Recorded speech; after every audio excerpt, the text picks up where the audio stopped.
All right, we are going to continue in our James series, and I'm just going to dive right in. I am so fired up about what we are preaching here today in James 3, verses 13 through 18. It says this: if you are wise and understand God's ways, prove it by living an honorable life, doing good works with the humility that comes from wisdom. But if you are bitterly jealous and there's selfish ambition in your heart, don't cover up the truth with boasting and lying. For jealousy and selfishness are not God's kind of wisdom. Such things are earthly, unspiritual, and demonic. For wherever there is jealousy and selfish ambition, there you will find disorder and evil of every kind. But the wisdom from above is first of all pure. It is also peace-loving, gentle at all times, and willing to yield to others. It's full of mercy and the fruit of good deeds. It shows no favoritism and is always sincere. And those who are peacemakers will plant seeds of peace and reap a harvest of righteousness. Oh Lord, won't you illuminate the word for us this morning? Won't you open the eyes of our hearts and fill them with your light and love. In Jesus' name. Well, here we go again. James is not pulling any punches. The guy just kind of calls it like it is for our benefit. Does it feel beneficial? The Bible is often referred to as a love letter, and man, it is love that is driving these words if we're to understand it correctly. So let's just take a look at that first verse that opens. If you are wise and understand God's ways, prove it by living an honorable life, doing good works with the humility that comes from wisdom. I almost hear James in that series title that we have. If you're wise, good for you. Prove it. Prove it. He's calling us.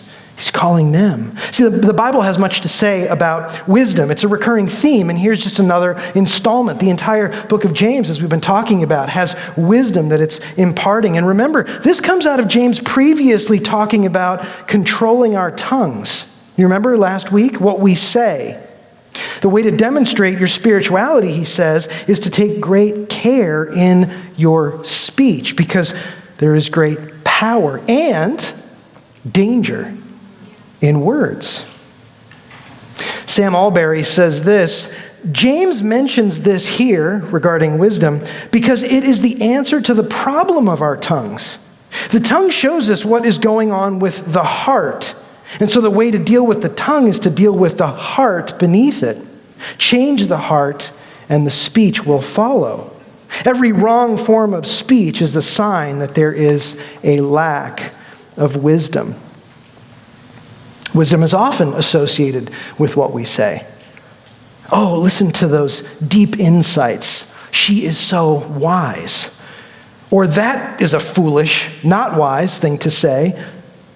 But James actually says wisdom is actually shown most by what we do, how we conduct ourselves. See, we can be easily deceived by spiritual sounding words of wisdom from a person who does not actually live an honorable life. Doing good works with humility, right? It's easy to say something. Do you back it up with the way you live? I hear him saying to his audience and also to us, rethink what you consider to be wisdom. It's first and foremost how we live.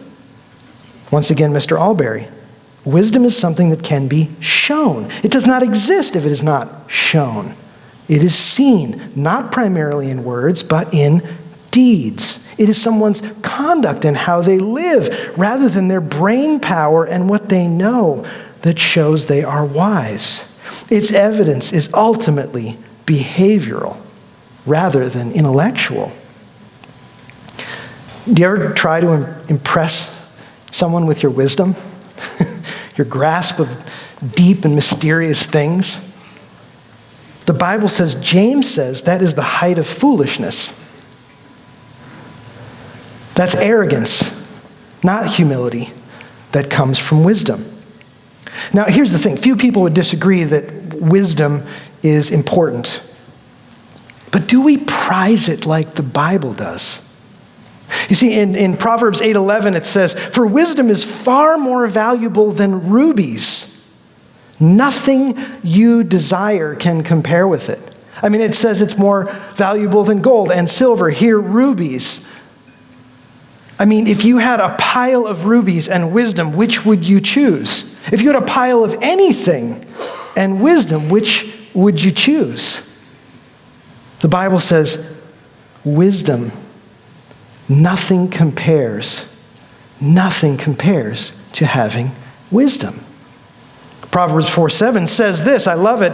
Sounds simple, but think about it. The beginning of wisdom is this: get wisdom.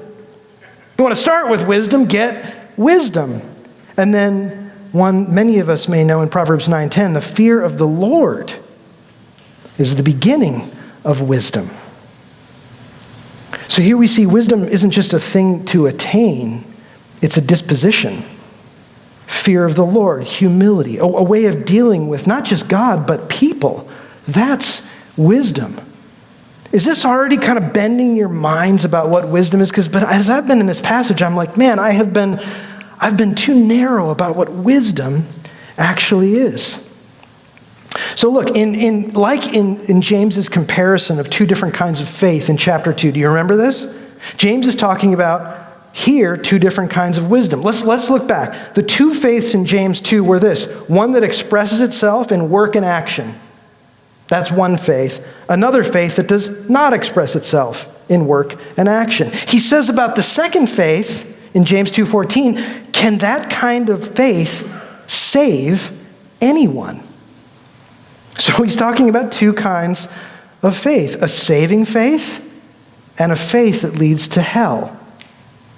Again, the guy doesn't pull any punches. So similarly, he's talking about two kinds of wisdom. A wisdom that is honorable, expressed by good works. It shows no favoritism. It's humble. It's peace-loving, gentle at all times. It yields to others. It's always sincere. This wisdom has a proactive approach to peace across the board as a sign of wisdom. The other wisdom is jealous, selfishly ambitious.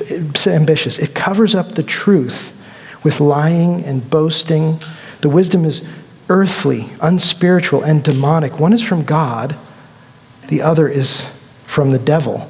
I want to actually just put this chart up because I just think it kind of helps. He's contrasting selfish ambition with a willingness to yield. I'm not asking you to do a scorecard, but is he? I wonder, where do I lean? Boasting, humble; lying, sincere; disorderly, peace-loving; bitter jealousy, impartial; vile practices, it says in the ESV; good works, earthly, worldly, tainted versus pure; unspiritual and demonic, or gentle and full of mercy. Aren't these things interesting to compare and contrast and go, man, it's quite simple. It's not easy, but it's simple. One thing to note is this word unspiritual is also translated as natural in some translations. In a sense, James is saying jealousy, selfish ambition, lying, boasting, it's actually quite natural to act that way. Do you feel that? Do you know that your human nature's default operating system is to act that way? I'm not trying to get you to have an internal debate here. It is. That's the answer. You're like, no, I'm not sure. Is that? No, it's mine too. Our nature is hardwired for these things. It's actually strongly wired toward jealousy, selfish ambition, lying, boasting, and away from humility, gentleness, yielding to others, sincerity, and peace. That is the wisdom actually we drift to if the Spirit doesn't overtake our lives, if it doesn't become our trained response. We're in training. Do you realize that? Not to choose the default, the lowest common denominator, the rut of our lives. So there's a faith that doesn't do what's right and a wisdom that does what's wrong. You may not be convinced, though. So let me just point out everything that happens in the world all the time as my example. And by that I mean social media. That's low-hanging fruit. Oh, it is, but honestly, it's the most common and widely available expression of human behavior we have now. Just like assaulting us on a daily basis. I have Facebook and Instagram and X or Twitter. I actually have forgotten most of the passwords. I rarely visit them, in part because of this passage. These forums are masterful at cultivating the other kind of wisdom, aren't they? Jealousy, selfish ambition, covering up the truth with lies and boasting. Actually, it may be safe to say that Facebook or TikTok or Instagram is where you can achieve these goals best if you wish to. Can you imagine if not just the good things about people's lives were posted on social media, but everything? The truth. I mean, every once in a while somebody does this and there's kind of a collective golf clap from the online hordes. This is me without makeup. Oh, so authentic. You go, girl. Like, there is that. We've seen that. But nobody actually wants to see that. Really. Humans, our nature, we want the jealousy-inciting, selfishly ambitious, boasting, lying facade that is the primary content driver of social media. The world is not obsessed with social media because it makes us more like Jesus. Just saying. And here's the thing, too. We don't really want the full scope of the raw truth. I mean, I sure don't. When somebody does hang like all their dirty laundry out there, it's sad. It's uncomfortable. My heart grieves, but then I say, this is not the forum. I mean, I want to run to them and say, I'm here, but don't do that. Imagine if everyone posted everything about their life, the truth, in other words. Had a fight with my wife last night. I feel the closest to divorce we've ever been. My son is just lazy and doesn't listen to me. I honestly don't even want to be around him much of the time at this point. I'm not talking about my own life, by the way. I love you, dear son. But imagine these posts. I have crippling anxiety or depression and have thought more than once about ending my life. I sympathize with those people. I mean, I personally want to help them, not over social media, but this is why I do what I do as a pastor. These things break my heart and move me to compassion. But this isn't actually what we get. In fact, I shouldn't even say there isn't the raw truth on social media. I think there is brokenness, pain, and difficulty. It's just like, it's here. It's just hidden behind, look at this vacation I'm on. Look at this award my child got. Look at how well I do this or that. I mean, honestly, listen, it's often just a parade of selfish ambition, not so subtly intended to incite jealousy. Really? Can we just be honest? We're in church. Can we just be honest?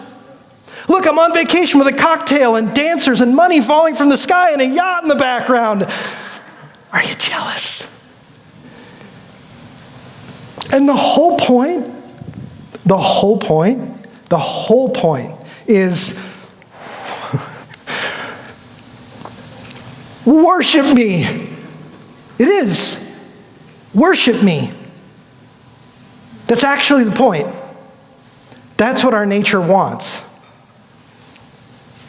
I'll get into that in just a moment, but can we just be warned? Can we just be sober? You might be saying, like, is he saying I shouldn't be on social media? Can I just go back to verse 11 from last week? Does a spring pour forth from the same opening both fresh and salt water? It is just a mixed bag.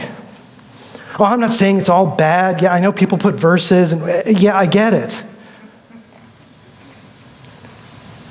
But how much time do you spend in the fresh water of the Word of God, and how much time do you spend on social media? It's a question. How much is it inciting jealousy and trying to put your best foot forward and covering up the truth? I'm sorry if this is you, if you're a perpetrator of it. Honestly, we all are, unless we're incredibly intentional. I mean, I'm sorry, not sorry. James is not sorry. He's unapologetic. You don't have to be on social media to be guilty of this. They weren't. But he was warning them against this too. He's shouting from the rooftops, don't cover up the truth with boasting and lying, for jealousy and selfishness are not God's kind of wisdom. He's unapologetic for our sake because he knows such things are earthly, unspiritual, and demonic. For wherever there is jealousy and selfish ambition, there you will find disorder and evil of every kind. Do we not find disorder and evil of every kind in this online cesspool? Honestly. News or bloggers and vloggers or mud boggers, like it's all just like, there's so much trash. We're just like, ah. And he's like, the Lord's like, that's not my kind of wisdom. Can you imagine if James popped into our 21st century moment and observed the posts of some proclaimed Christians? I mean, listen, as I've been getting to know him a little bit over these last couple of months, I think he would see some of the online dialogue and say, that you're not Christian at all. What metric are you using? That's not God's kinds of wisdom. That's worldly. It's the devil's wisdom.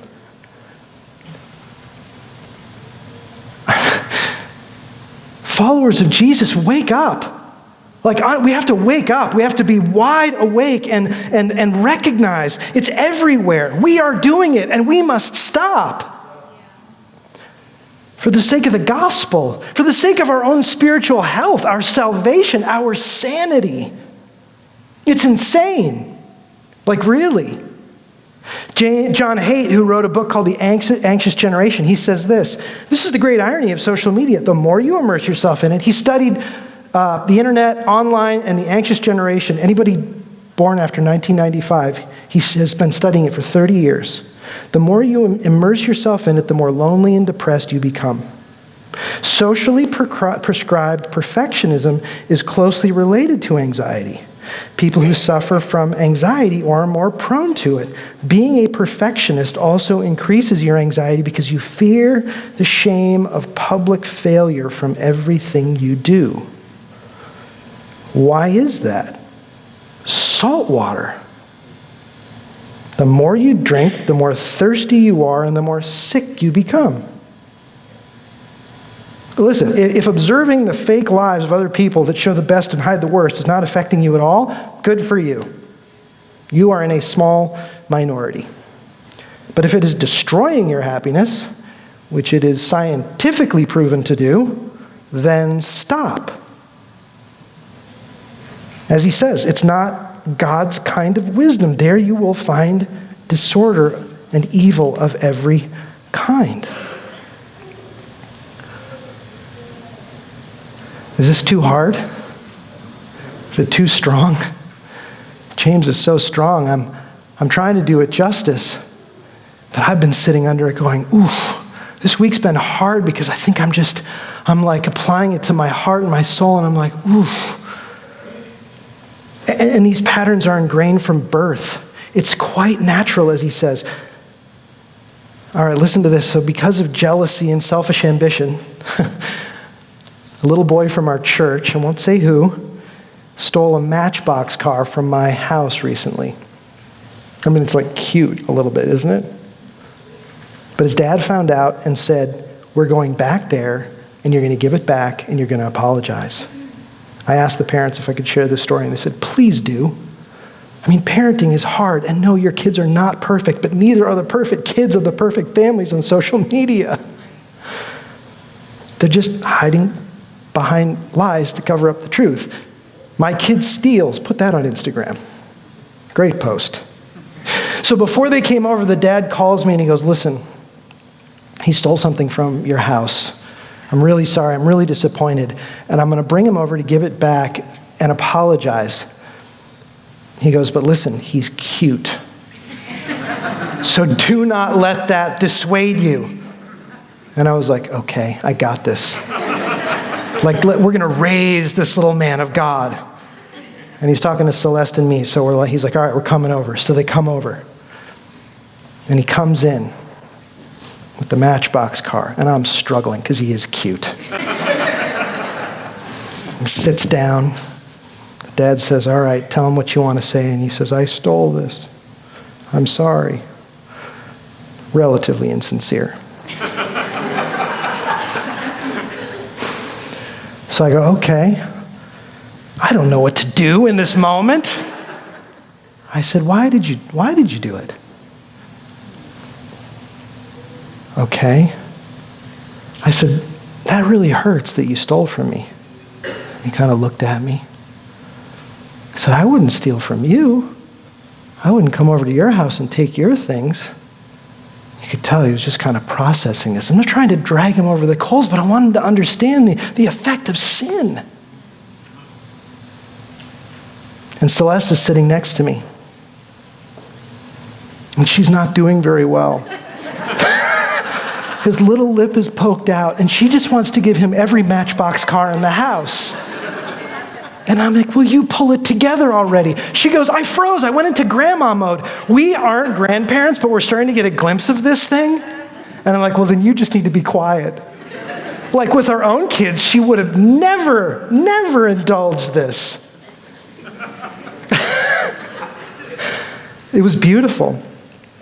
Anyway, you never know what good you're doing. You never know. I mean, you'd need counseling for this in the future. I don't know. But we're trying to teach him what's happening here. Shape and mold him in the way that he should go so that hardwired thing at birth doesn't just manifest itself when he becomes bigger, more powerful, more able. So we wrap up this whole conversation. I think it was good. So we're talking about it recently, and the dad goes, that was great, but then he stole something from the school the following week. I was like, oh man. So he marched him up to the school to face the music. What I love about that story is that the dad was a bit like James. He didn't pull any punches for the sake of his son. Real love doesn't let you get away with that. He said members of his family that weren't shown the right way, they weren't disciplined, they wound up in jail. What kind of love is that? Hey, you're headed in a bad direction, but I don't want to tell you in case you might not like me. In case you think I'm being judgy. We're not to judge, but we must not let people wander into the natural, wicked implications of our human hearts. The dad said, no one needs to teach us these things. It comes hardwired. I asked him, why did you do that? And he didn't say anything, and I thought, I wanted to say, it's because you're jealous and selfishly ambitious. Your heart is wicked, just like mine. I mean, are we, and I say we because it takes a village, doesn't matter if you're a parent or not, are we imparting this wisdom to our children? The wisdom of the fear of the Lord and the gravity of sin. Look where it's gotten us. I mean, do we talk about that anymore? Has that gone out of vogue? Because the only way to truly treasure the sweetness of Jesus and recognize the glorious beauty of what he's done for us is to fully behold how bankrupt we are without him. I asked the father of the boy who stole the car what would help him as a young parent. He said, help me teach my son how bad sin is. Help me teach him to fear the Lord, who's not my buddy. He's the creator of the universe. As parents, as those investing in young kids, we are to lavish them with love and teach them to fear him. That can only be found in his wisdom. We usually tend to do one or the other. If you are wise and understand God's ways, prove it. Parenting is hard, but it's not our first job to make our kids happy. All of us are asking, what am I doing wrong? We ask this question when we see the apparent success in others, when we compare and get jealous. Why don't I feel good? Why aren't I where they are? What can I do to stop feeling this way? It's not a vacation, a new house, a sex change. Talk about a mix of wisdom. It's fall at his feet. It's the humility that comes from wisdom. The little boy was hardwired for selfish ambition, hardwired to cover up the truth with lies. And it's not just the lies we tell, it's the truth we don't reveal, the sin of omission. I was tempted to do this Thursday, because here's the thing, it's not the big things like stealing, like it's not, and murder. It's like, these are things like, well, I'm not doing those, so I'm good, right? I was meeting somebody for lunch on Thursday, and I was running like 5 minutes late. But I'm like running late, so I'm like, I should text him. I'm like, I'll just get in the car and I'll meet him. And as I'm in the car, he texts me and says, I'm going to be 7 minutes late. My ETA was 6 minutes late, and I was like, I don't have to say a thing. I'll be the on-time one. What? What is my problem? But I'm just these little temptations, and I pick up my phone, and I'm like, I'm going to be late too. I'm not perfect. I want you to think I am. I don't know why. But I'm going to tell you, I'm late too. It's humility. It's the truth. It's sincerity. It seemed so small, and I was like, oh, there I'd go. What am I doing? Where does that come from? This stuff goes deep. Listen, recognizing our problem is not to condemn. It's to diagnose the human condition and understand how to live in light of it. We know James is, of course, not just talking about social media, even directly, but he's talking about our social structures, whether it's online or face-to-face. He's calling us to something greater, more beautiful, more fulfilling. Listen to this. The very end, the wisdom from above is first of all pure. It is also peace-loving, gentle at all times, willing to yield to others. It's full of mercy and the fruit of good deeds. No favoritism, always sincere. Those who are peacemakers will plant seeds of peace and will reap a harvest of righteousness. Doesn't that sound beautiful? Imagine a community, a church exploding with the wisdom from above, where we look for ways to trumpet the beauty and glory of others, where we fight for peace, where we're gentle at all times, where we yield to others, full of mercy and good deeds, not favoring, always. Imagine what that looks like. Imagine the lifeline that it is to other people who watch the world and go, this is bananas. Imagine the wisdom in that.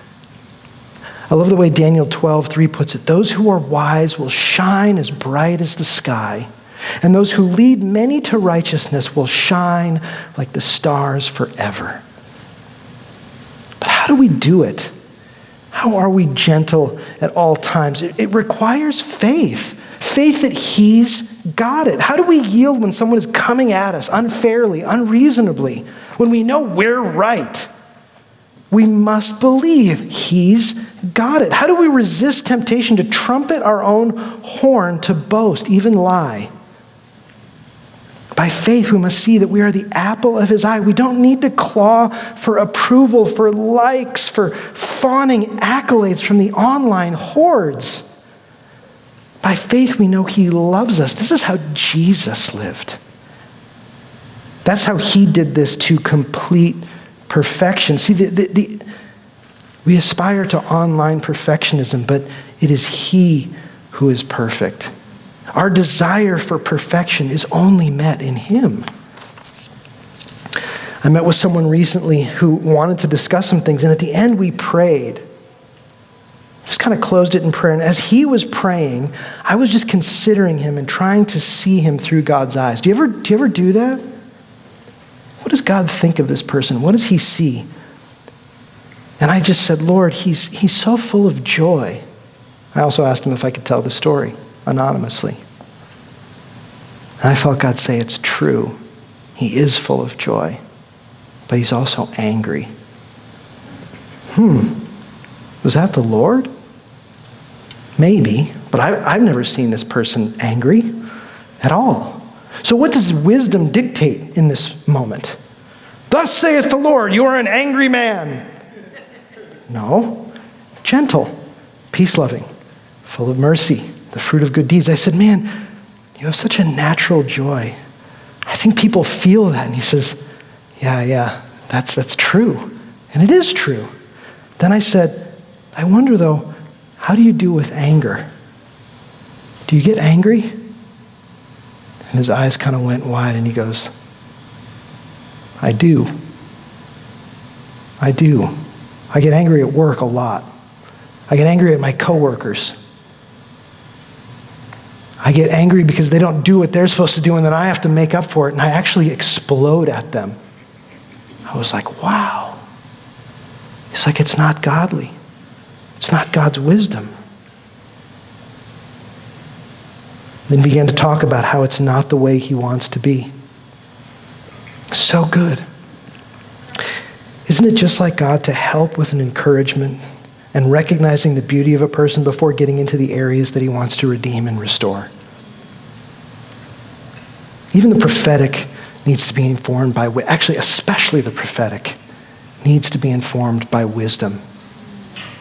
I'll just tell one last little one, and this is about us as elders. We're seeking wisdom all the time. It's very easy to think, all right, let's narrow in and try to discern what the best way forward is, the best decision, the smartest thing. Actually, those things are not conflated. Like smarts and the intellect and my top strengths finder gift is strategic, so that's where I'll move. Let's get strategic. And James like, no. If you want to get to the wisdom, it's how you treat one another in the process. How you yield to one another, how humble you are, how sincere and attentive. That's wherein wisdom just becomes fully available to us. The wisdom from above is not some mysterious oracle that broadcasts cryptic sayings. The wisdom from above it's Jesus. He's the one who came down from heaven and embodied everything that James, the brother of Jesus, is saying. James witnessed this firsthand. Paul says in 1 Corinthians 1:24, but to those called by God to salvation, both Jews and Gentiles, Christ is the power of God and the wisdom of God. I want to land with this. It hit me like a ton of bricks. It's just, to me, it is so powerful. But in the beginning, God created heaven and earth, and it was good. Do you remember how it goes? He said, let there be light, and there was light, and it was good. Then he made day and night, and it was good. Then he separated water and earth, and it was good. That was followed by plants and trees. God saw that it was good. Do you ever wonder why he kept saying that?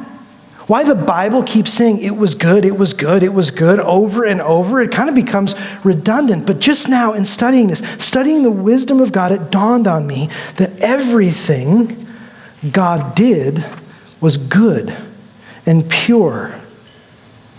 The word pure James uses is sacred, pure from carnality, immaculate, clean.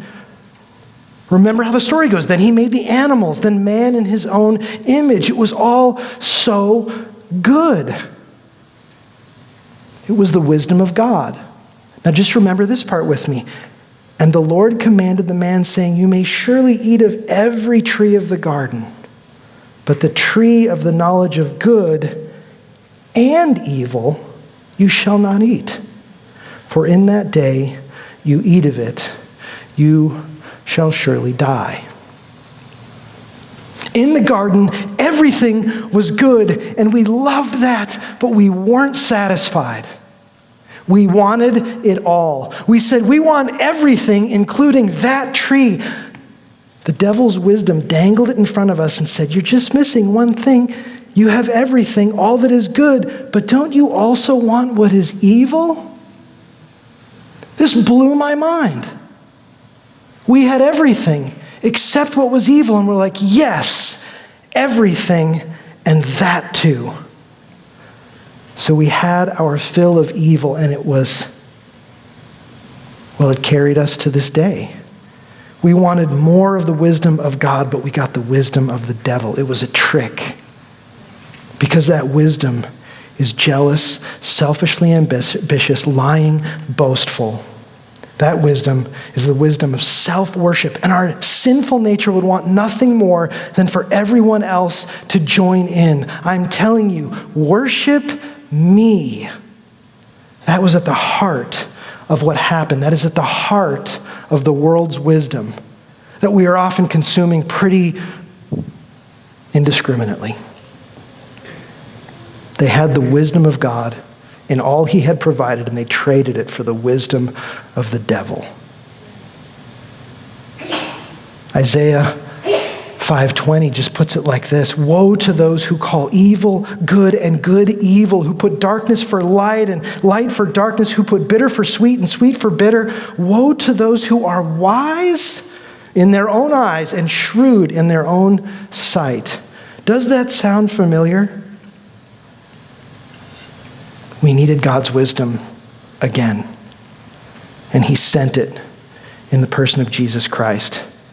But here's the thing: if we don't accept it, if we don't accept him, we are stuck with the wisdom of the devil. If we don't trade our earthly wisdom, our very life, for the life he provides, we will die this way and find our eternal home with Satan. If we are immersed in the wisdom of the world, the wisdom, the unspiritual demonic wisdom, we will inevitably have its outworking in eternity with Satan. When we receive the wisdom of God in Jesus, when we trade the wisdom we clung to in the garden that we wanted so much for the wisdom of Jesus, we find our eternal home with God. We didn't even know what we needed. We were so confused by the wisdom we had gotten. We were turned around. We were upside down. We had no idea. And he said, here is wisdom in the person of Jesus. Trade everything you have for it. Jesus, have it all. Jesus, have it all. Have my life, my stuff, my image, my online profile. Have it all. I trade it all because it's all actually earthly demonic wisdom. Are you here this morning and what you've been sowing is reaping not righteousness but garbage? Because those who are peacemakers, who plant seeds of peace, reap a harvest of righteousness. Are you reaping a harvest of righteousness? Or do you now this morning need to trade that wisdom, that worn out, cheap, tricked out, stupid wisdom for something greater, the wisdom from above? Can I just ask you, if you feel like God is speaking to you right now, I hope he's speaking to all of us in different ways. And by the way, Christians, this isn't a one-time thing. We will constantly keep drifting back into the wrong wisdom. It is an ongoing recommitment. Where have you been immersing yourself in the wisdom of the world and the wisdom of the devil? It's a thing. Repent. Jesus, have it all. I trade it all for your wisdom. But if you're here this morning and you have not said, I need to trade my wisdom, I'm trading it now. If that's you, you're like, I get it. I've been immersed in everything you talked about. I am reaping a harvest of trash. I am drinking from the cesspool of the world. If that is you, can I just encourage you? Don't look back. Don't look back. Grab hold of what he has provided. Take this gift of his grace and don't look back. Can I ask, if God is speaking to you in your heart, in your mind, in your soul right now, can I just ask you to raise your hand? Just boldly raise your hand. Thank you. Thank you. We're vibrating inside with the wisdom of God. Take it, drink of it. Put away the other wisdom. Reap a harvest of righteousness. I just want to spend a moment now just querying God. Lord, what are you saying to me now? What do you want from me now?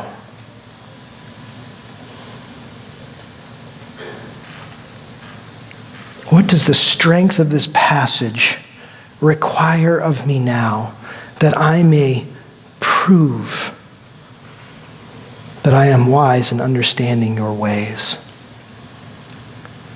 Let's just sit for a moment and digest the strength of these words.